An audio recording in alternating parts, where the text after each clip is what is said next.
Memang benar Bapa, Engkau adalah satu-satunya harapan dalam hidup kami. Dalam situasi dan kondisi apapun, Engkau satu-satunya yang menjadi andalan dalam hidup kami. Karena Engkau Allah yang selalu ada bagi kami setiap waktu. Dan Engkau Allah kami yang selalu ada bagi kami dari setiap musim hidup kami. Entah itu suka maupun duka, atau dalam keadaan kelimpahan dan kekurangan, Engkau satu-satunya menjadi harapan dalam hidup kami. Karena kami percaya Engkau menjadi penolong yang setia dalam hidup kami. Karena itu Bapa, kami bersyukur dan bangga punya Allah seperti Engkau. Allah yang selalu membela hidup kami. Terima kasih Bapa, kami sudah menyembah-Mu pada kesempatan ini. Kami tahu semua penyembahan kami sudah naik di hadirat Allah. Dan semua penyembahan kami sudah berbau harum di hadapan Tuhan. Terima kasih Bapa, dimuliakanlah nama-Mu kekal selama-lamanya. Dan saatnya Bapa, kami hendak melihat bagian firman-Mu, membaca dan merenungkan firman-Mu. Hamba mohon kiranya Roh-Mu bekerja bagi setiap kami yang hadir, mengarahkan setiap potensi hidup kami untuk kami melihat maksud Tuhan melalui firman-Mu yang akan kami pelajari bersama. Kuasai ruangan ini Bapa oleh Roh-Mu. Singkirkan kuasa-kuasa iblis yang mengganggu konsentrasi kami, alam pikiran kami, memalingkan seluruh potensi hidup kami pada perkara-perkara dunia. Kami sepakat di dalam nama Yesus, usir dari tempat ini. Kuasa Allah yang sungguh bekerja bagi kami. Demikian juga untuk hamba-Mu yang siap untuk menjadi saluran berkat firman-Mu. Tuhan kiranya perlengkapi terus hamba-Mu oleh kuasa Allah. Roh hikmat jadi bagian daripada hamba-Mu. Dan beri bahasa yang sederhana untuk dipahami dan dimengerti oleh jemaat yang ada. Terpuji nama-Mu Tuhan. Ini doa kami. Bersyukur di dalam nama Kristus. Tuhan kami yang hidup, kami berdoa. Haleluya. Amin. Silakan duduk. Oke, baik, shalom saudara. Sekali lagi shalom. Lambaikan tangan tanda ada sukacita. Puji syukur Tuhan Yesus Allah hebat. Dia dahsyat bagi kita yang mengantar kita sampai pada saat ini. Puji nama Tuhan.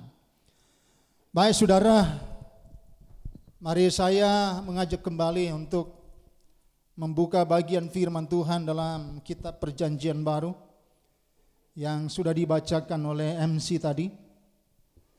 Dalam kitab 1 Tesalonika pasalnya yang ke-3, dari ayatnya yang ke-6 hingga ayatnya yang ke-13.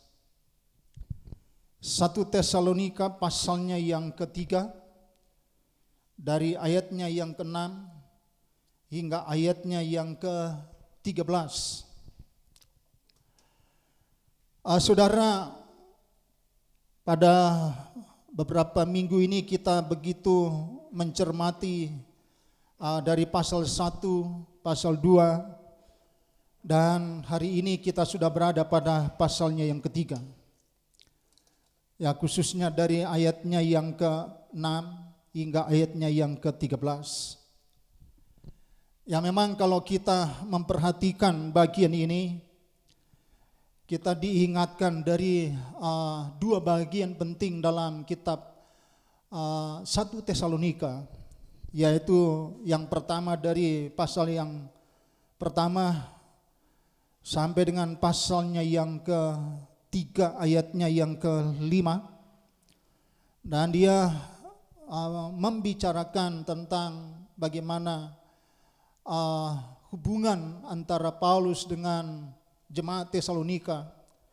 Dan bagi Paulus, dia menyatakan rasa terima kasih kepada jemaat yang ada di Tesalonika. Dan dari bagian ini mengantar kita kepada prinsip-prinsip yang sangat dasar. Dia menjelaskan tentang sukacita karena jemaat Tesalonika yang terus hidup dalam hidup yang baru. Karena dasar dari semuanya ada iman, ada kasih dan pengharapan.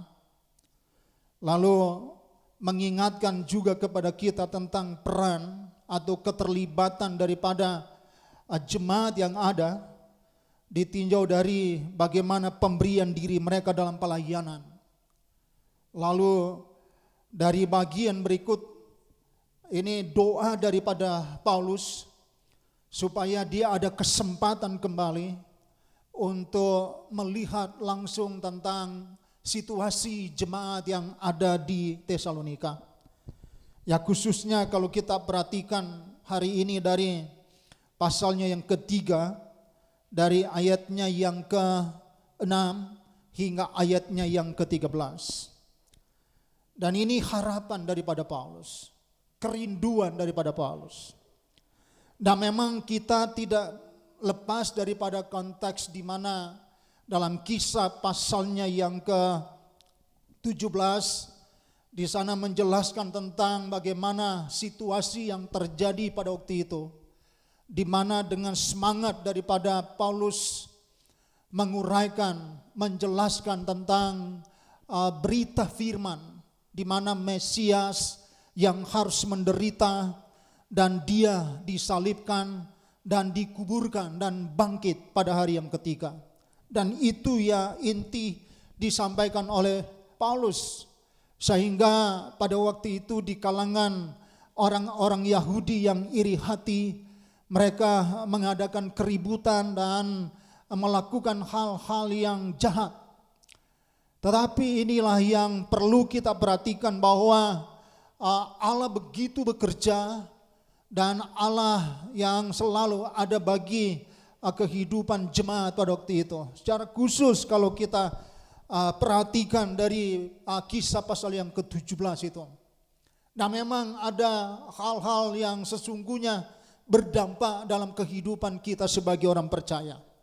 Nah, karena itu kalau kita kembali kepada 1 Tesalonika pasalnya yang ketiga, dari ayatnya yang ke-6 hingga ayat yang ke-13, tentu kita tidak lepas dari konteks dekatnya.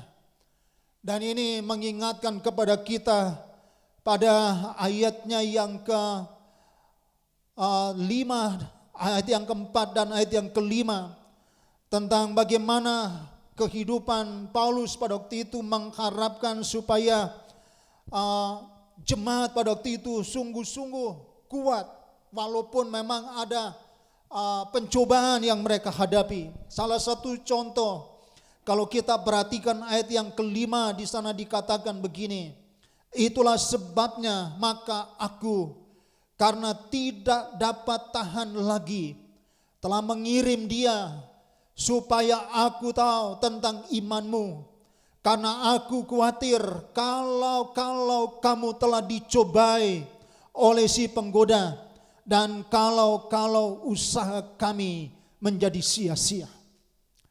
Paulus mengirim Timotius untuk melihat langsung bagaimana keadaan jemaat pada waktu itu. Apakah mereka itu benar-benar sudah kokoh dan tidak lagi terpengaruh dengan berbagai persoalan yang muncul di tengah-tengah jemaat pada waktu itu. Tetapi satu hal yang perlu kita perhatikan di sini, bahwa Timotius pada waktu dia ada di tengah-tengah jemaat yang ada di Tesalonika, pada dasarnya Timotius melihat tentang bagaimana kemajuan jemaat pada waktu itu dari segi iman yang semakin hari semakin kuat, dan dari satu sisi juga dari hal kasih yang semakin berpengaruh bagi banyak orang. Karena kalau kita kembali kepada pasal yang pertama, jemaat Tesalonika itu berdampak kepada banyak orang. Jemaat Tesalonika itu berpengaruh dari dua provinsi besar, yaitu Makedonia dan Akaya. Apa yang berdampak bagi jemaat Tesalonika? Itu karena iman mereka. Itu karena pemberian diri mereka kepada Allah. Jadi dengan demikian, kalau kita perhatikan dari ayat ini mengingatkan kepada kita bahwa harapan daripada Paulus supaya jemaat Tesalonika walaupun menghadapi banyak kesulitan hidup, mereka tetap teguh, mereka tetap kokoh dalam pemberian diri mereka kepada Allah. Nah, saudara yang dikasihi Tuhan, mari kita kembali kepada ayat 6 sampai dengan ayatnya yang ke-13. Setidaknya ada dua hal penting yang perlu kita lihat bersama-sama, dan ini memberikan motivasi, memberikan dorongan kuat bagi kita. Walaupun dalam situasi sulit sekalipun, ketika kita memahami tentang hidup kita ini ada di dalam tangan Tuhan, maka segala perkara firman Tuhan mengingatkan kepada kita, Tuhan ada dan Dia menjadi kekuatan bagi kita. Nah, mari kita perhatikan bersama dari ayatnya yang ke-6 sampai dengan ayatnya yang ke-13. Ada pokok penting yang diangkat oleh Paulus dalam bagian ini, yaitu dia berbicara tentang sukacita dan ucapan syukur Paulus karena jemaat yang teguh dalam iman, karena dasar kasih. Sukacita Paulus dan ucapan syukurnya karena jemaat yang begitu teguh, yang begitu kokoh, karena dasar iman dan kasih yang sesungguhnya kuat bagi jemaat pada waktu itu. Dan ini mengingatkan kepada kita supaya kita mengerti dan memahami betapa dalam hidup ini ketika kita berada pada situasi yang sulit, maka iman kita, maka keyakinan kita mengantar kepada kita untuk terus hidup setia, untuk terus hidup bersemangat, karena di dalamnya ada dasar kasih yang kita miliki. Kasih kepada Allah, kasih dalam melayani Tuhan, kasih kepada sesama yang sesungguhnya diangkat oleh Paulus dalam bagian ini. Mari kita perhatikan bersama-sama. Yang pertama, dari ayatnya yang ke-6 sampai dengan ayatnya yang ke-10. Dari ayat yang ke-6 sampai dengan ayat yang ke-10 ini, Paulus berbicara tentang sukacita karena jemaat yang semakin kuat dalam iman. Jadi yang pertama ini menyatakan tentang sukacita Paulus karena jemaat yang sungguh-sungguh semakin kokoh, jemaat yang sungguh-sungguh semakin kuat dalam iman. Ya, walaupun memang dalam situasi sulit yang mereka hadapi pada waktu itu. Dan ini membuktikan kepada kita mengapa Paulus bersukacita. Mengapa dia menyatakan sukacita? Apa alasan? Dan bagaimana mungkin Paulus menyatakan sukacita sementara dia di Athena, jemaat yang ada di Tesalonika? Dasar dari semuanya itu karena Paulus menerima berita, Paulus menerima kabar dari Timotius, dan dari Timotius itu menyampaikan berita betapa jemaat Tesalonika sungguh-sungguh mereka hidup berkembang, hidup kuat dalam iman, hidup dalam kemenangan, walaupun mereka sedang ada dalam situasi sulit pada waktu itu. Seperti yang dikatakan dalam ayat yang ke-5, ini sesuatu yang berdampak. Bagi Paulus dia harapkan supaya jemaat Tesalonika jangan terseret oleh berbagai pencobaan. Tetapi ingat saudara, Tesalonika sudah kuat dalam iman. Tesalonika sudah kokoh dalam kepercayaan. Jemaat Tesalonika sudah bangkit dari keterpurukan dan mereka melihat tentang Allah yang sesungguhnya bekerja dalam hidup mereka. Satu pelajaran berarti dalam kehidupan kita. Kalau kita baca dari ayatnya yang ke-6 sampai dengan ayat yang ke-8. Tetapi sekarang setelah Timotius datang kembali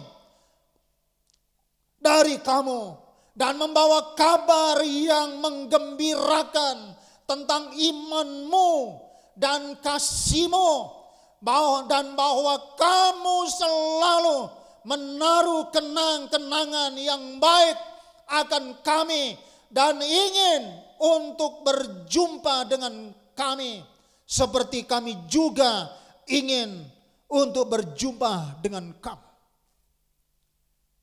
Sukacita daripada Paulus mendengar tentang keadaan jemaat yang begitu mereka kuat dalam iman.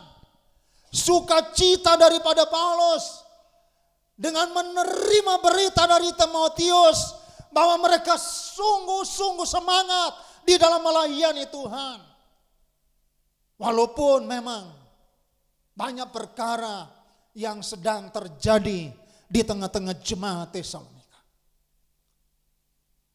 Demikian juga kalau kita perhatikan ayat 8. Maka kami juga saudara-saudara dalam segala kesesakan dan kesukaran kami menjadi terhibur oleh kamu dan oleh imanmu. Jelas saudara. Paulus dia ada di Athena dan menerima berita daripada Timotius. Bagaimana keadaan mereka seperti dalam ayat yang ke-7. Dia memberitahu tentang situasi hidup mereka juga ada dalam situasi yang sulit ketika Paulus berada di Athena. Menghadapi persoalan-persoalan, menghadapi ancaman, menghadapi banyak hal dalam kehidupan pelayanan mereka. Demikian juga jemaat Tesalonika. Karena itu dia katakan dari ayat yang ke-7. Dalam segala kesesakan dan kesukaran kami menjadi terhibur oleh kamu dan oleh imanmu. Ya. Kemajuan daripada jemaat Tesalonika begitu menghibur Paulus. Semangat jemaat Tesalonika dalam melayani Tuhan walaupun banyak persoalan yang mereka hadapi. Tetapi bagi Paulus dia merasa terhibur karena iman mereka. Saudara yang dikasihi Tuhan, kalau kita memperhatikan kabar yang menggembirakan daripada Paulus, yaitu hanya dari dua sisi saja. Yaitu melihat iman yang semakin kuat, bahkan kasih yang semakin melimpah bagi jemaat yang ada di Tesalonika. Terlebih daripada itu, dia melihat tentang hubungan kasih yang kuat antara Paulus dan jemaat. Sebagaimana diuraikan oleh Paulus, kerinduannya supaya dia melihat langsung tentang jemaat yang begitu semangat, yang begitu kokoh dalam iman.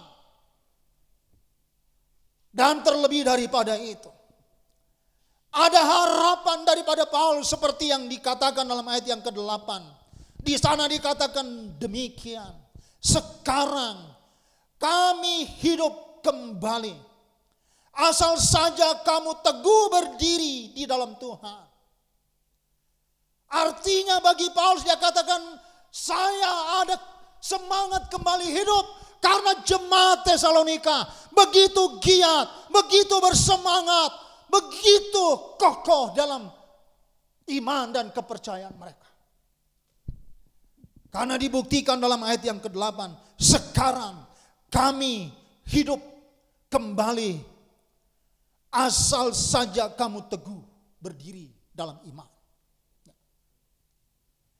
Pelajaran berarti dalam kehidupan kita bahwa dengan berita Injil, dengan kabar baik, dengan keselamatan yang kita sudah terima melalui Yesus Kristus yang sudah mati di kayu salib, dia rela berkorban untuk saudara dan saya. Itu yang memberikan kabar sukacita bagi kita. Dan itu yang memicu kita untuk semangat. Hidup kembali dalam melayani Tuhan. Hidup kembali untuk berkorban dalam pelayanan pekerjaan Tuhan. Saudara yang dikasihi Tuhan, Paulus luar biasa dalam hal ini. Membuktikan kepada Timotius bahwa apa yang dia dengar daripada Timotius adalah semangat bagi Paulus. Walaupun Paulus juga dalam situasi sulit pada waktu itu. Karena apa saudara, kalau kita melihat dalam kembali pada Kisah pasal 17. Pada waktu Paulus di Athena, dia menghadapi berbagai persoalan di sana. Salah satu contoh dari Kisah 17 ayatnya yang ke-18. Di sana saya ulangi, mulai ayat 16 sampai dengan ayatnya yang ke-18. Sementara Paulus menantikan mereka di Athena, sangat sedih hatinya karena ia melihat bahwa kota itu penuh dengan patung-patung berhala.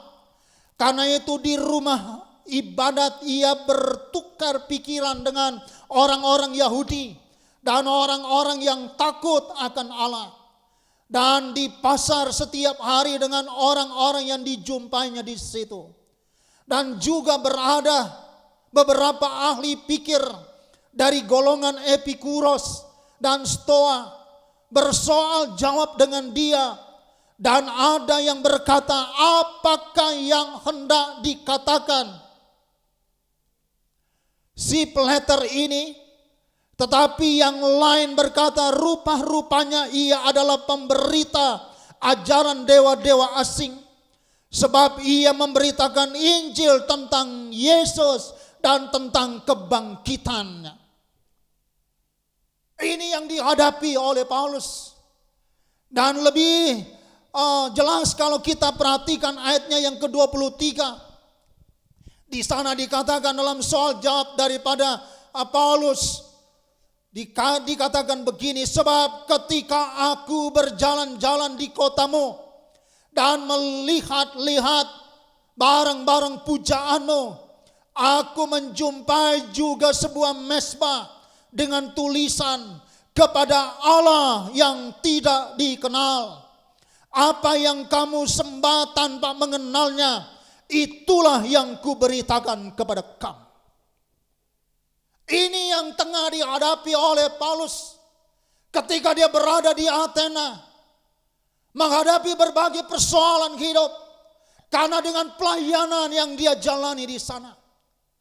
Ada tantangan yang dihadapi oleh Paulus, tetapi dalam hal ini saudara, seperti yang dikatakan dalam Tesalonika tadi, dia begitu bersuka cita seperti yang dikatakan dalam ayatnya yang ke-8 dari pasal 3. Kehidupannya, semangatnya, animonya untuk terus maju dalam pelayanan. Karena berita yang dia terima bahwa jemaat Tesalonika begitu giat, begitu semangat, begitu kokoh, begitu tanpa pamrih menghadapi banyak hal dalam hidup mereka.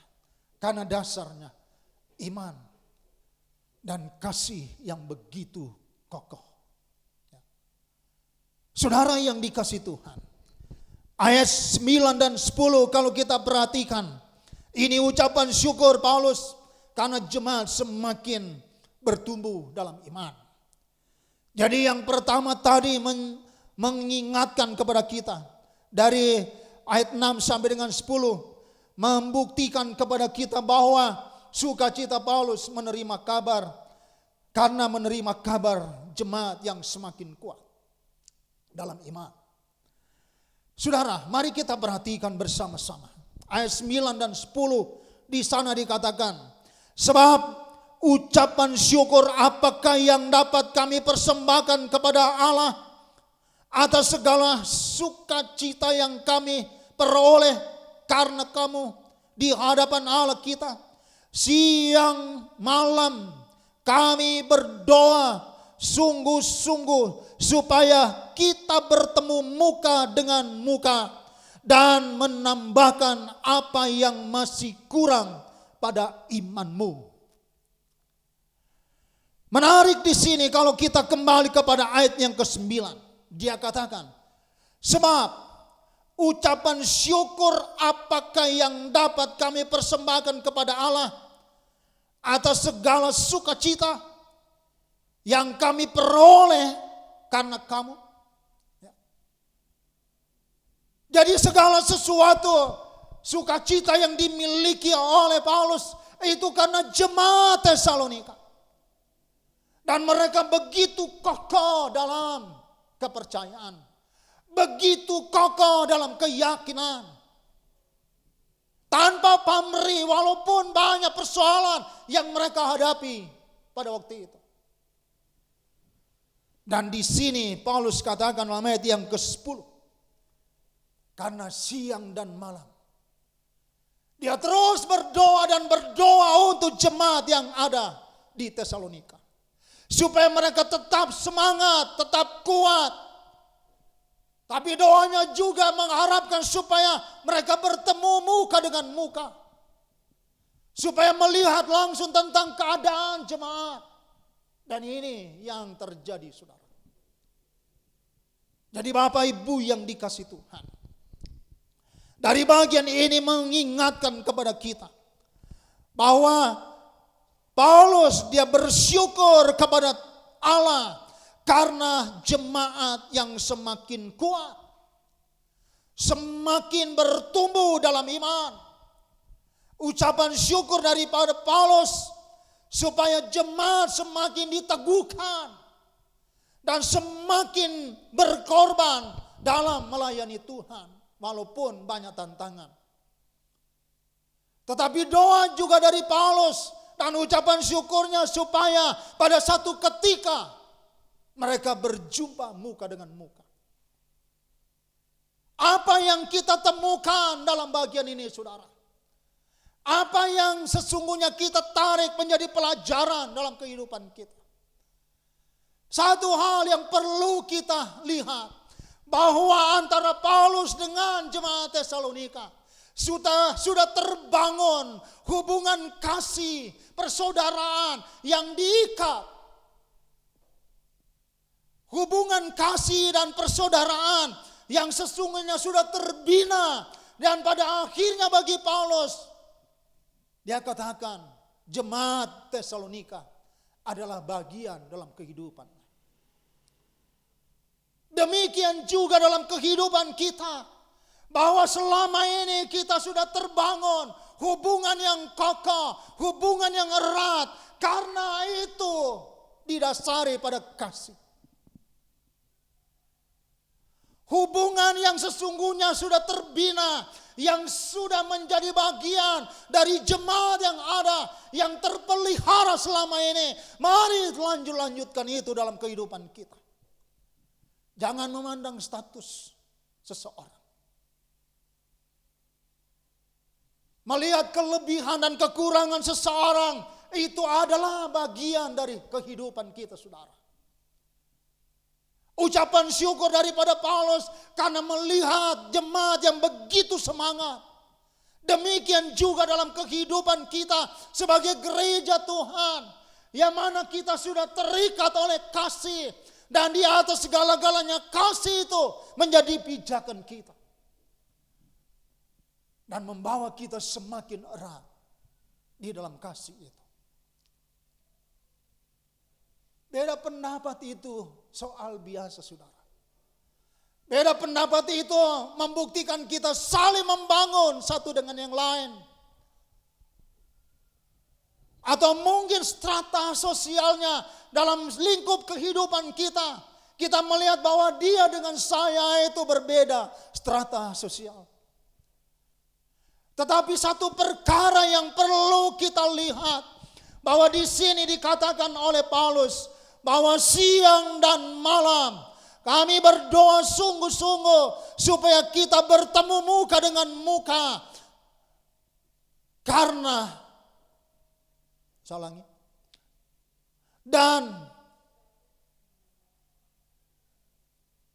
ulangi.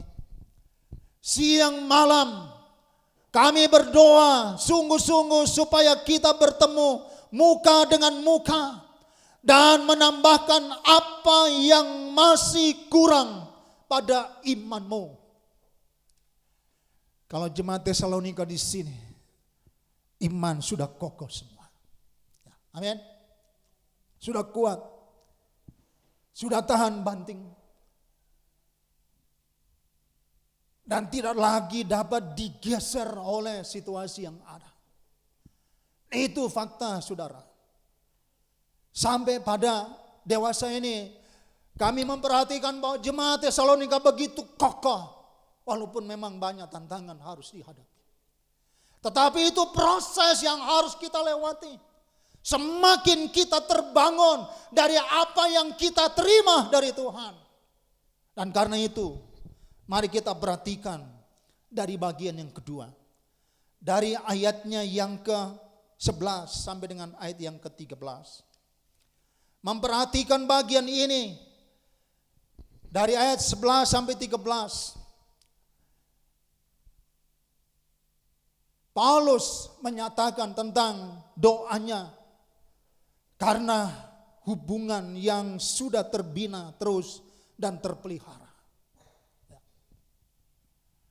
Dari 3 ayat ini, saudara, kalau kita perhatikan, diawali semua dengan kata kiranya. Dan itu berarti mengingatkan kepada kita bahwa Paulus punya keinginan, punya kerinduan, ada harapan, tapi kepastian untuk melihat jemaat yang ada di Tesalonika. Kata kiranya ini mengingatkan kepada kita tentang satu permohonan. Tetapi itu dibarengi di mana Paulus berdoa supaya Allah pada satu ketika mengantar Paulus kembali kepada jemaat yang ada di Tesalonika. Kita perhatikan bersama-sama. Ayatnya yang ke-11 di sana dikatakan, kiranya Dia, Allah dan Bapa kita, dan Yesus Tuhan kita, membukakan kami jalan kepadamu. Doa daripada Paulus, dan dia harapkan supaya Tuhan membukakan jalan bagi dia dan jalan bagi jemaat, supaya ada pertemuan kembali. Menarik, saudara. Apa yang terjadi? Apa yang sesungguhnya menjadi dasar daripada Paulus, sehingga dia punya kerinduan, punya harapan, supaya dia kembali datang melihat jemaat Tesalonika. Supaya dia melihat kepastian daripada jemaat. Bahwa jemaat sungguh-sungguh kuat di dalam Tuhan. Karena didasari pada 2 hal. Mereka memiliki iman yang kuat. Dan kasih mereka semakin berkembang. Karena jemaat Tesalonika adalah jemaat yang berdampak. Menjadi kesaksian bukan saja dari 2 daerah besar. 2 provinsi besar, yaitu Makedonia dan Akaya.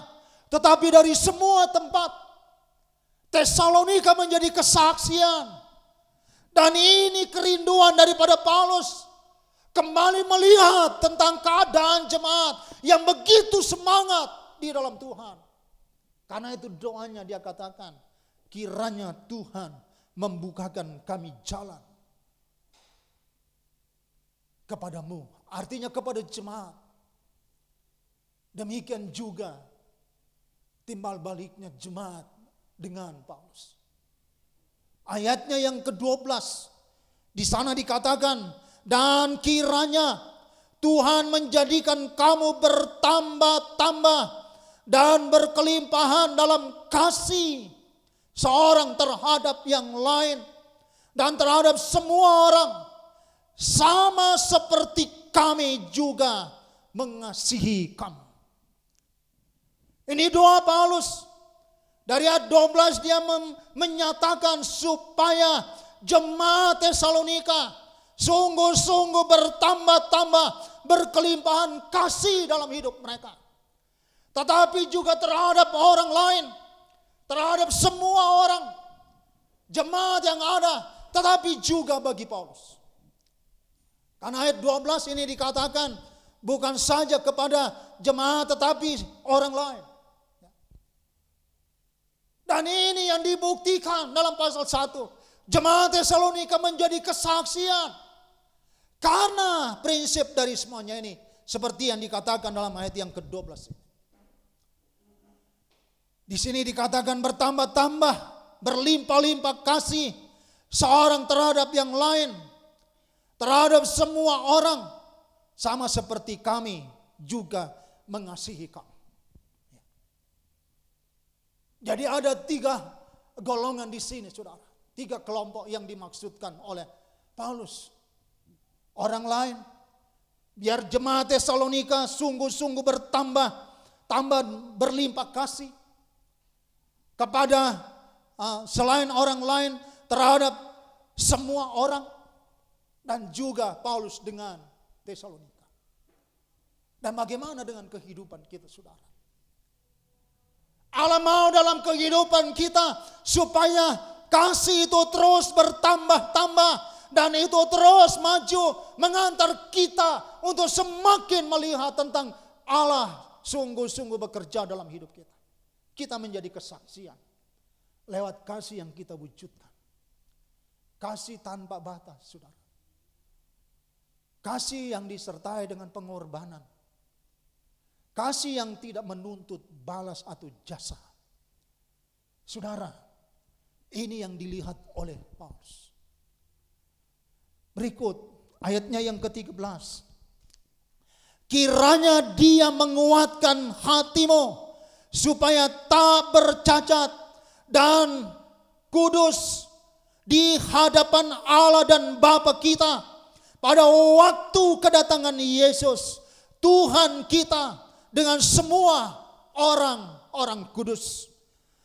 Ayat 13 ini mengingatkan kepada kita bahwa sesungguhnya dalam kehidupan jemaat yang pada waktu itu diharapkan oleh Paulus supaya mereka terus kuat dalam hati mereka. Memelihara kehidupan hubungan mereka dengan Allah. Memelihara kekudusan di hadapan Tuhan. Memelihara kehidupan mereka hubungan dengan Tuhan. Karena mengandung janji, saudara. Apa yang dikatakan dari frase akhir dikatakan begini. Di hadapan Allah dan Bapa kita pada waktu kedatangan Tuhan kita, Yesus Kristus. Nah, memang Paulus melihat dari sisi ke depan tentang mana Yesus yang akan datang, akan mengharapkan supaya gereja Tuhan hidup benar di hadapan Tuhan, hidup di dalam kekudusan di hadapan Tuhan, dan tidak bercacat celah di hadapan Tuhan. Dan firman Tuhan mengajar kepada kita pada kesempatan ini, yaitu supaya kita sungguh-sungguh hidup kudus di hadapan Tuhan, menanti kedatangan Kristus pada kali yang kedua. Bapak Ibu yang dikasihi Tuhan, mari sebagaimana yang kita sudah miliki, bahwa dasar kasih di dalamnya yang mengantar kepada kita semakin bertumbuh dalam iman kita dan semakin kuat di dalam iman kita. Kita memperhatikan dari bagian pertama tadi, apa yang menjadi dasar daripada Paulus sehingga dia bersuka cita di dalam Tuhan. Itu karena iman dan itu karena kasih yang hidup bagi jemaat di Tesalonika. Dan jemaat di Tesalonika semakin kuat membangun hubungan kasih dengan Tuhan. Dan itu yang berdampak kepada dunia. Paulus mengharapkan supaya apa yang mereka sudah terima itu terus menerus akan terjadi bagi jemaat yang ada. Kesaksian-kesaksian dalam kehidupan mereka. Tapi kerinduan Paulus supaya ada pertemuan kembali. Melihat bagaimana jemaat yang semakin kuat di dalam Tuhan.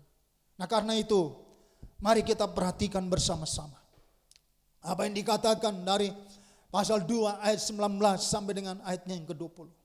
Di sana dikatakan, sebab siapakah pengharapan kami atau sukacita kami atau mahkota kemegahan kami di hadapan Yesus Tuhan kita pada waktu kedatangannya, kalau bukan kamu.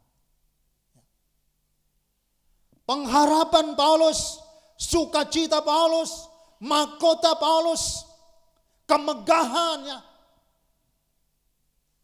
itu karena jemaat Tesalonika yang begitu semangat di dalam Tuhan. Sehingga dalam ayat yang ke-20 di sana dikatakan, sungguh kamulah kemuliaan kami dan sukacita kami. Dan kalau kita kembali melihat dalam 1 Korintus 15 ayat yang ke-58, di sana menjelaskan tentang bagaimana motivasi dorongan daripada Paulus, giat dalam pekerjaan Tuhan, karena jeripayamu tidak sia-sia. Itu hidup saudara dan saya. Mari terus giat di dalam pekerjaan Tuhan. Jangan sekalipun kita mundur dalam apa yang dipercayakan Tuhan bagi kita. Karena firman Tuhan membuktikan segala jeripayamu tidak sia-sia. Tetapi satu hal, Tuhan mau kita semangat untuk hidup melayani.